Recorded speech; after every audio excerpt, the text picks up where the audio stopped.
$3.50 for organic avocados, $2 for conventional. Standing there in the produce aisle staring at both options, I couldn't help but wonder, does it really matter? You know what?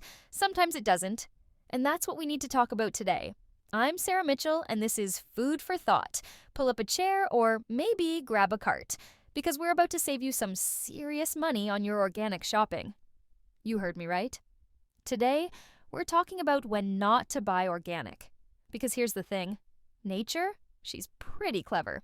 Some foods come with their own little protective suits, their own armor against the stuff we worry about. And once you know which ones they are, well, let's just say your grocery budget might start looking a lot healthier. The numbers actually shocked me when I first saw them. Over the last 5 years, we've all been spending more and more on organic, 47% more to be exact. But some of that money, it might be better spent elsewhere, like maybe that family vacation you've been putting off. Think about an avocado for a second. That bumpy, thick skin isn't just there to make it hard to tell when they're ripe. No, it's actually nature's own hazmat suit. Pretty cool, right? Or take sweet corn, those layers of husks, they're like nature's version of bubble wrap. And onions, well, they've got their own chemical defense system that's so good, farmers barely need to help them along. The science here is fascinating, but let me break it down simple. The Environmental Working Group. Yeah, the same folks who bring us the Dirty Dozen, they tested over 46,000 samples of produce. And guess what they found? Some conventional fruits and vegetables are so clean, you'd think they were organic already. Let's get real about savings now.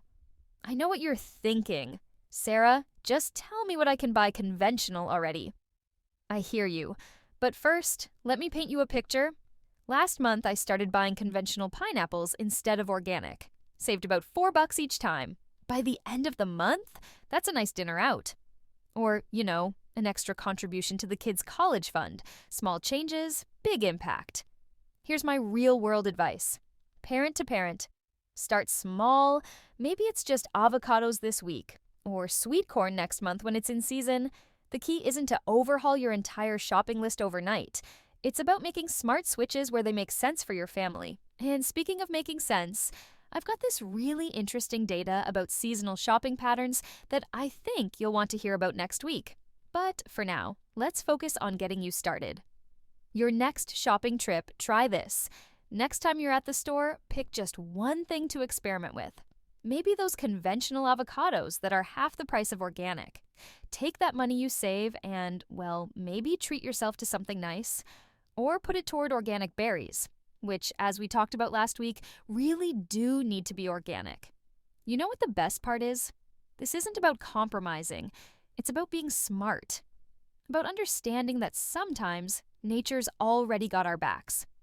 Before we go, want to dive deeper into all this? Join us over at patreon.com/theneutraplanet.